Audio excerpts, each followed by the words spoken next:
Hi, you're watching Sipping Off the Cuff on TequilaAficionado.com, Tequila Aficionado Media, all of our platforms. I am Mike Morales. I am here in the Mobile Command Center in Florida, and that young man out there is... Hello everyone, I'm Phil and I'm in London, just outside London, UK. Yes, London. Felipe is, we call him Felipe because, he's Mexican at heart, actually.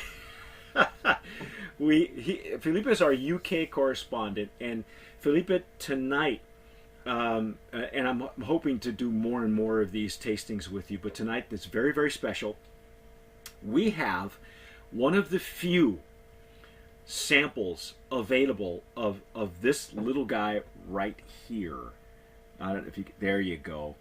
This is the Villalobos Los Hombres. It's a 10-year-old extra añejo, correct? Yeah, it is. It's I'm surprised it's still in the bottle. I got this in the middle of January and I very nearly drank it straight away. So I must have it. Oh, no, hold on a second. We're going to be doing a show about this, aren't we? We're going to be doing a testing, so. Yeah. Well, it's been sitting there. We want to make sure that this stays around. Well, is that a full bottle back there? That's a 4-year-old.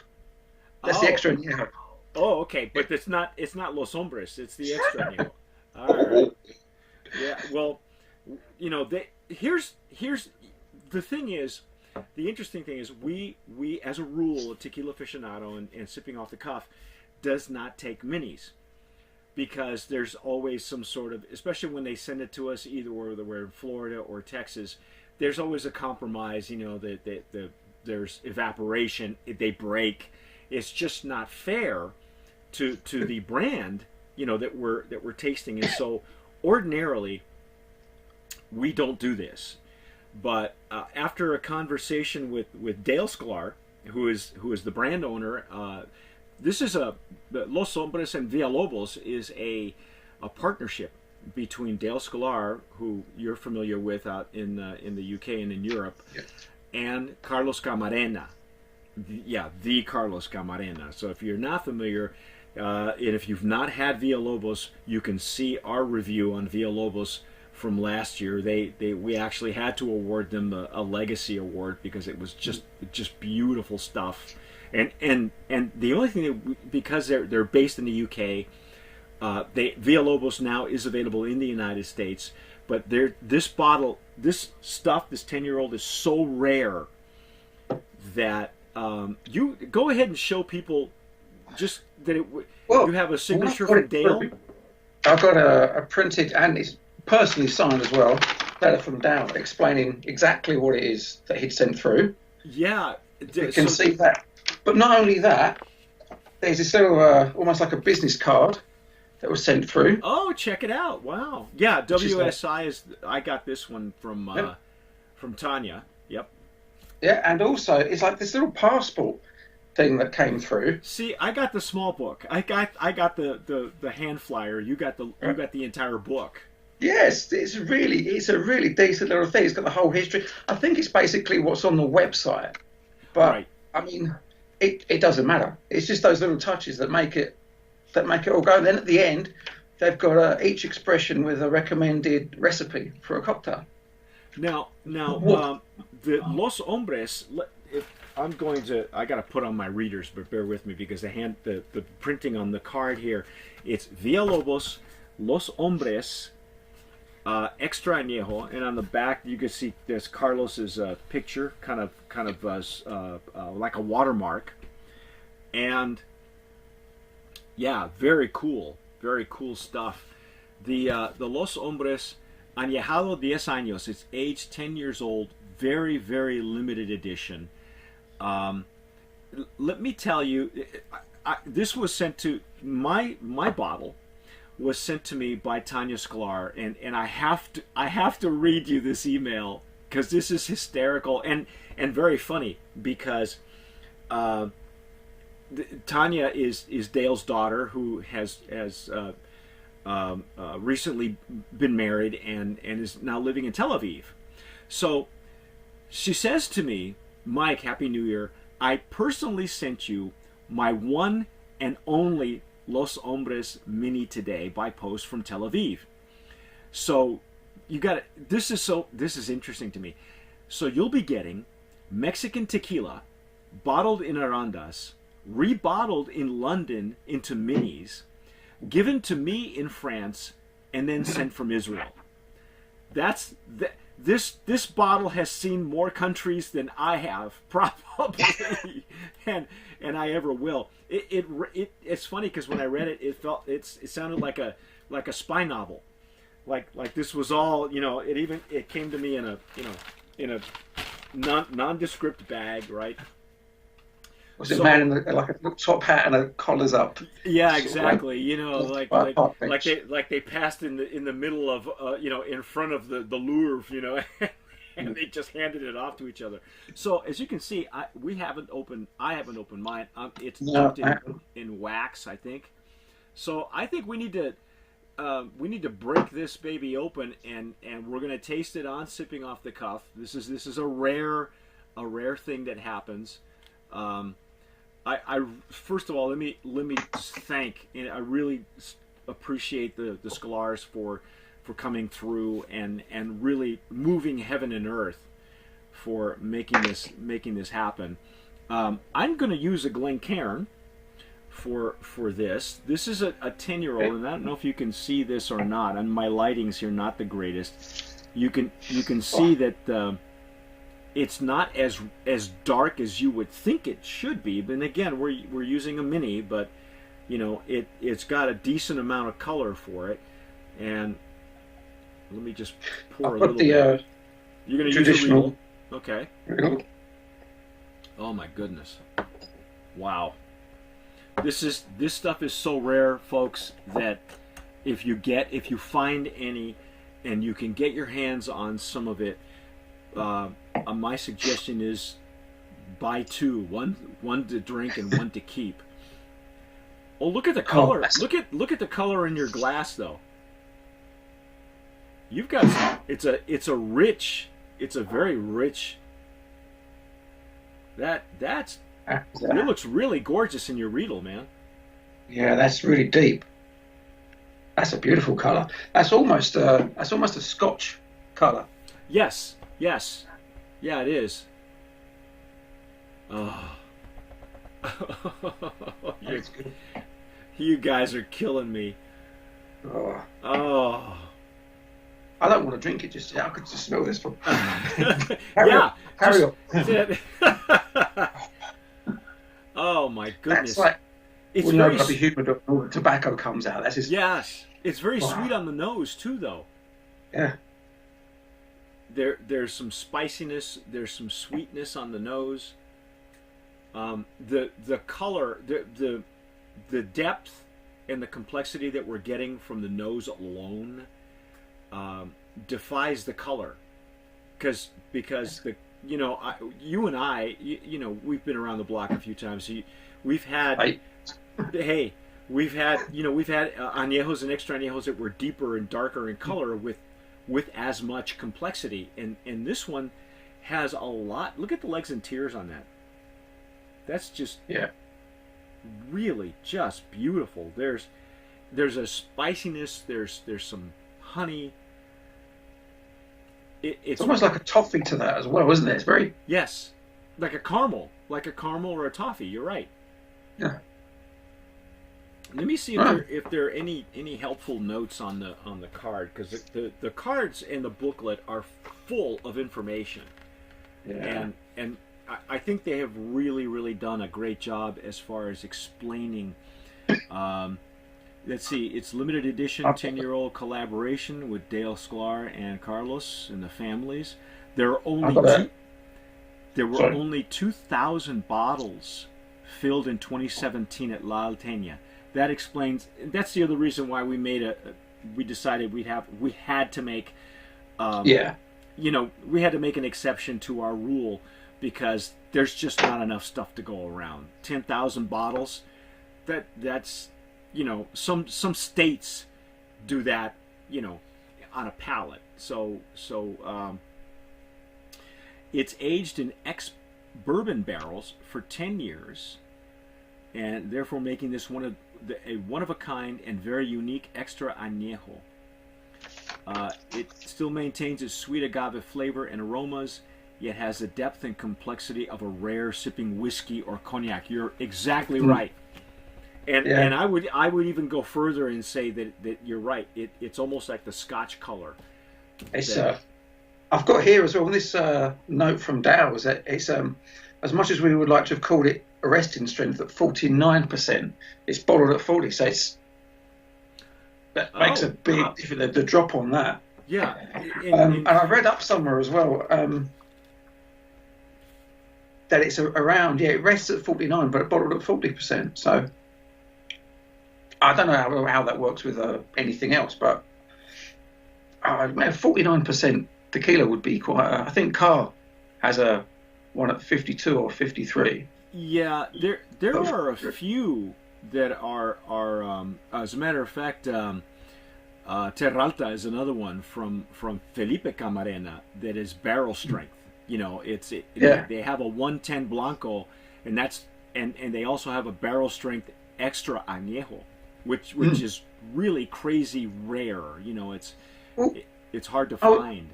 I was reading that say the 4 year that they do, it has the 4 years or maybe 3 in the still tanks, and then they let it. No, they have the 4 years in the barrel, and then they rest it in the still tanks for a while before bottling it. So I was wondering if they've done the same with this. If it rests at 49, and then maybe they stick it in the tanks for a while, gets it down to 40, and then bottle it up. I don't know. It's just I've never heard of that really before. How sort of like putting things in the wooden cast and then moving them on. Well, I know several distillers and brand owners who believe that tequila is a living thing, and technically you really don't age anything in a stainless steel barrel. But sometimes people like to even leave their blancos after distillation. They let it sit there, and I know Carlos is like that. Yeah. They like to let it sit and regulate itself because it's a living thing. Instead of bottling it right away from the still, they let it rest for they store it. Maybe the word is really store. They store it for 30 days, 60 days before they put it in the bottle. And I know a brand owner who refuses to even deliver the bottles in the pallets until they've sat in the warehouse for at least a week after they've been delivered from the Texas border up to Pennsylvania, which is where that it's just a thing, because the tequila agitates it easily agitates, and on a warm day, if you have tequila in your trunk, or for folks who are watching us in the desert Southwest, sometimes the only way you can serve it is on ice because it's always hot. It's just something I do like it with ice. I'm quite partial to having a couple of chunks in there every now and then. Yeah. And now we haven't tasted this yet. We're just enjoying the nose. That is pretty. I just get the sticky toffee on that. Sticky toffee, I like that. How to be English of me? Sticky toffee, don't you know? But that's good. It's good. I mean, it's another descriptor, because everybody's got different descriptors. Not everybody is going to say, well, it smells like calabacitas in the middle of summer, in 1942. I don't know. I'm not going to say that. It reminds me of no, it doesn't. Reminds me of a time when I was a kid. Yeah, that's beautiful. I will say that when I smell the edges, because with a Glencairn, or you haven't had a chance to try that new Jarritos, we're working on trying to get you a set, but with the Jarritos, it's very much like a Glencairn.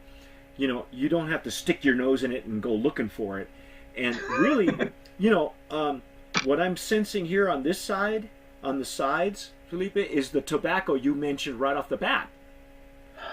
There's like a bitter chocolate or a tobacco or a cocoa in there. It's a bitter, not it's coming along with the sweetness you get on the very top. And that's the way I'm sensing it. I'm not sure how you're getting it out of the Riedel, but It's quite delicate out of this glass. It might be a bit different with the Glencairn, but I'm gonna give it a shot. Yeah, let's dive in, shall we?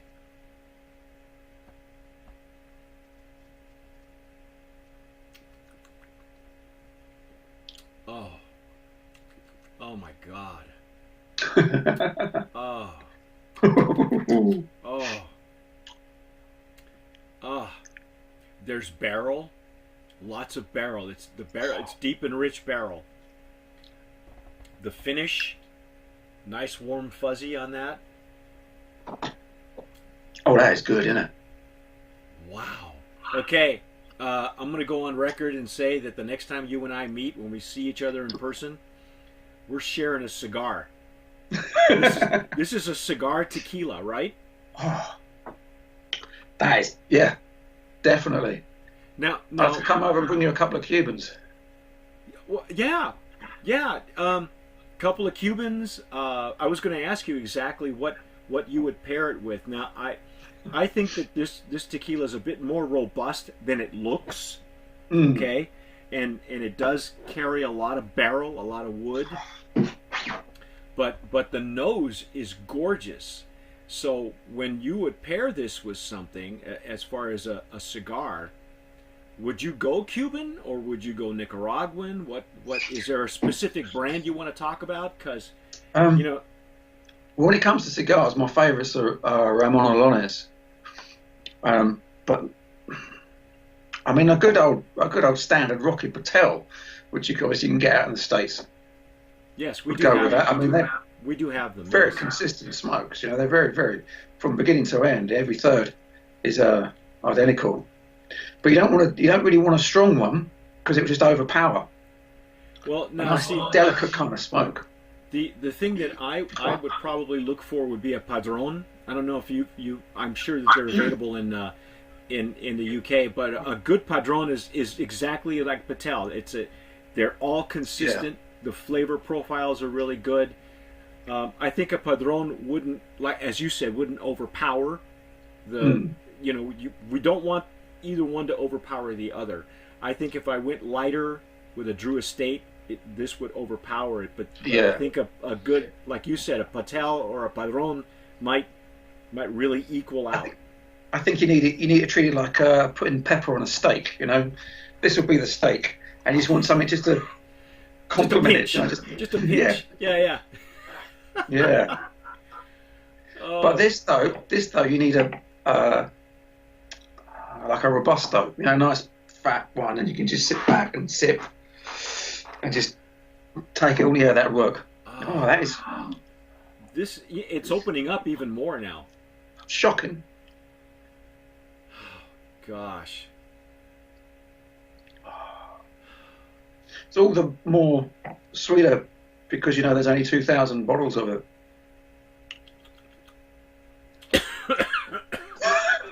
Salute. Wow. Excuse me. That's I don't know. I can't know. No. What do you say for that? Wow. I try to do too much. That's not too much of a burn either. Some you can get a really big overpowering burn down into the belly, but it's there. It's like you've had hot food that's lukewarm. It's kind of like it's just.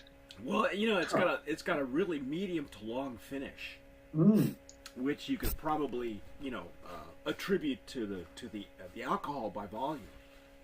I'm in tears. This is you'll excuse me. I'm getting emotional. This is just probably I'd have to say it's one of the finest things I've had from the La Alteña, and I know that there are several extra añejos. There's a 70th anniversary. There's an 80th anniversary. I've not had any of those. This is really for me my first extra añejo coming out of La Alteña with Carlos's hand involved. Well, I've got the 4-year-old. I've got the 4-year-old of Villalobos, and this. It's not a patch on this. I mean, that is something. The 4-year-old is beautiful. How would you say they would? How would you say they compare? Apples and oranges, or? Yeah, apples and oranges. Yeah, really. It's like, even though they're from the same place, you know, right, it's like white olives and black olives. You know, they both come from literally from the same plant, but they're very different from it. But this is just this is it's a flagship. You know, this is the one. Yeah. You know, and I don't think you should have this as your first tequila, because everything will be disappointing afterwards. You're right. Proper up to the top. Everything. If you start here, you're done. That's your bar. You're not, and you probably couldn't afford buying any more of this, because I don't know what the cost is on these bottles, considering that they only made 10,000. They're obviously keepsakes. They're collector's pieces, and if you do buy one to open and drink, buy another one, and you'll save it, because this is it's beautifully outstanding stuff. You finished it? I'm just topping up, sir. You know, we gotta hang on to some of this stuff for Brand of Promise, bro. You didn't see that. That did not happen. Yeah, because you'll never see this again. Nah. You know, unless just a little bit more. Unless a miracle, by some miracle, we acquire another bottle. But that I have to thank the Scholars for making this happen. This is Los Hombres. Not only is it highly recommended, I think that this is by far the Brand of Promise nominee in the legacy category, extra añejo. Yeah. It's just, there's so many ways to go. It's not a dessert tequila. It's not, and as you said, it shouldn't be your first extra añejo, or even your, don't. Or third or your fourth, not even that. Yeah, you don't even get this until you've had a few years under your belt. I was going to say, get a few bottles of everything else, and then just slip this one in on the side. You know, that's a stunner. Oh my gosh. You have to really ease your way into it, because there's so much to cover that we don't have the time to cover it. But whatever you folks can do to get yourself a full bottle, please do so. Track it down, pay whatever it costs. I have no idea what the cost is on something like this. I'd imagine it's very pricey, but it's worth every freaking penny. And I believe the packaging is quite beautiful. It comes in its own cylindrical box, and the information is just chock full of information. Everything you need to know about this tequila is on there. Yeah, I mean, everything that came with it. I know it was a sample sent from Dow, but like everything, these little things. I mean, if it was bad tequila, you would go, oh, well, you need this to sort of like pick it up a bit. But this is just, you don't even need it. It speaks for itself. The fact that you get it as well, it adds to the whole thing. It's I'm shocking. Let it sit there and let it open up, because you now I'm getting like hints of maple. I'm getting, oh my gosh.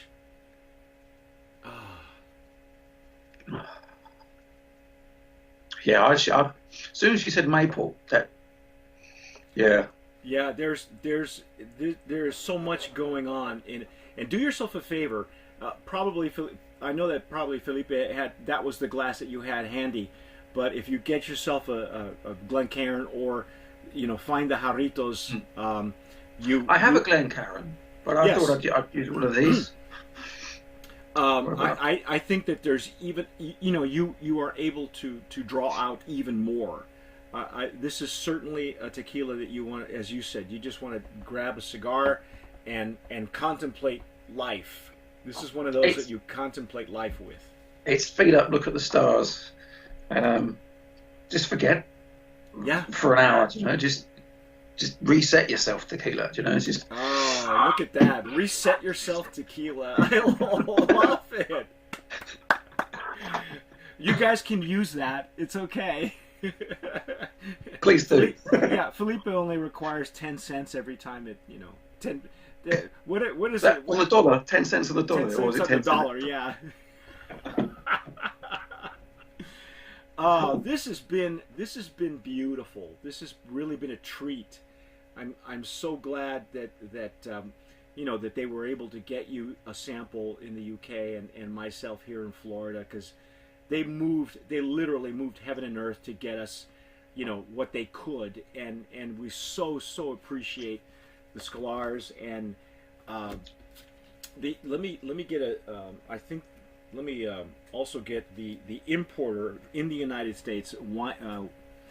Well, I'm getting, what I have is the brand owners and exporters in the UK. So it's Wine and Spirits International. So you guys are familiar with that, and they're importers in the U.S. The funny story is Villalobos was never meant to come into the United States, but apparently and that's why I knew that. I knew that getting us anything from there would be tough, but I knew you'd be able to get one. And in any case, from what I understood, the importers in Southern California, the new importers for Villalobos, begged Dale Scolar to allow them to import it into the U.S. And so Villalobos, which we have done one review of them, is available. You can watch it on Tequila Aficionado. They were Brands of Promise winners from last year. We sold, and of course it's Carlos Camarena who's behind the whole thing. So, man, this has been a treat. This has been the one of the greatest tequilas I think I've ever had is right here. And like I say, if you folks can find it and do something with it, you collect it or hang on to it and enjoy some of it. It's a special occasion. Like Felipe said, it's a reset tequila. It's one that you reset yourself with. It's the attitude adjuster.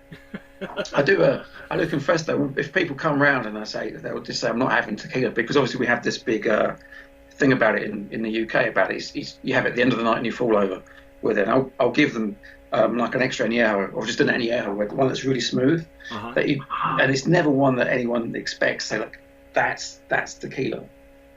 And I usually open up with that and then sort of work back so that you get the different expressions from it. But this is just, I think maybe after all of that, I'll give them a year and say, take a little sip of that one, because it's just exceptional.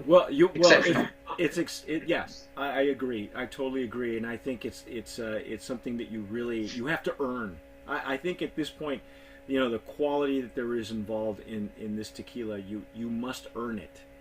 So if you're new to tequila, this isn't for you. But if you're if you like a challenge and you think you deserve something really special, this is definitely a special occasion tequila, and like Felipe said, it's exceptional. I so agree with you. Go ahead.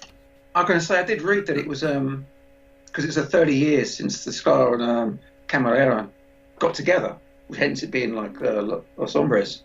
Right. And it's literally like, you don't get this from a place that's only been producing for 10 or so years. I mean, that is the sum of a 30-year collaboration and an 80-year distillery. Well, yeah, and you've got it's a generational thing as well. So not everybody can make a tequila like this. They can imitate it maybe, with enhancements and things like that, but there's nothing enhanced in this.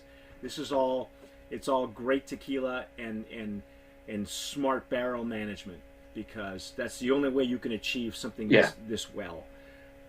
Congratulations to the Camarena family, to Carlos and the family, the Scholars. That's our take on Los Hombres. That's the Villalobos Extra Añejo 10-year-old, very, very limited supply.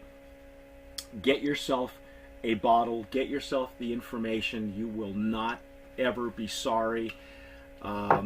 You know, and again, if you folks are watching us on all of our platforms, if you're looking at us on YouTube or any of the other social media, you know, and you've had it, tell us what you think. We really would appreciate to hear from you guys. That's our take. I'm Mike Morales here in St. Petersburg, Florida. That gentleman out there is Felipe, and I'm in Canewdon, Essex. If you look that up, in the UK. Tiny little village. But you know what?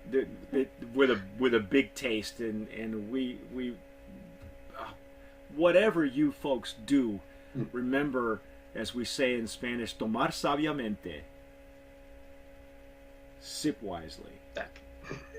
I'm Mike Morales. I'm CEO of Tequila Aficionado Media, and I just wanted to thank you for watching Sipping Off the Cuff. We love doing these reviews for you.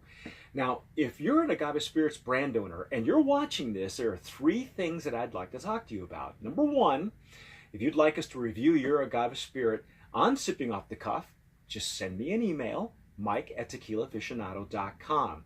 It won't cost you a dime, and I promise you'll get an honest review. Number 2, if your brand has been nominated, past or present, as a brand of promise, we can help you promote your brand effectively and affordably over on the tequila PR side of things. Just email me, mike@tequilapr.com. And number 3, if your brand has ever been a Brand of Promise nominee or a winner, you automatically qualify with us, or to go with us on our next promotional tequila tour. So shoot me an email, tours@tequilaaficionado.com, and I'll send you all the details on our upcoming tequila tour. That's it. Thanks again for watching. Sip wisely.